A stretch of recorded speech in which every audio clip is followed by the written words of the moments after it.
তুমি হয়তো এখন খুব খারাপ সময় পার করছো, হয়তো রাতে ঘুম আসে না, মাথার ভেতরে হাজার চিন্তা ঘুরে, মনে হয় আমার দ্বারা কিচ্ছু হবে না।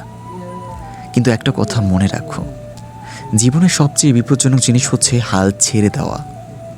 তুমি এখনো বেঁচে আছো মানে আল্লাহ এখনো তোমার গল্প শেষ করেননি।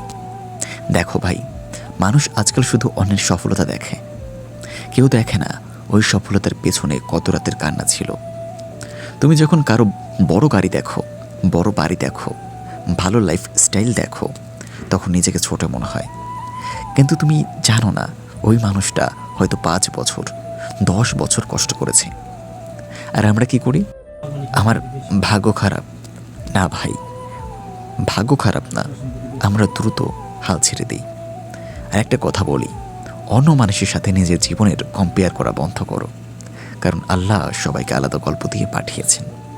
কেউ 20 বছর বয়সে সফল হয়, কেউ 40 বছর বয়সে সফল হয়, কেউ খুব দ্রুত টাকা পায়, কেউ অনেক দেরিতে পায়।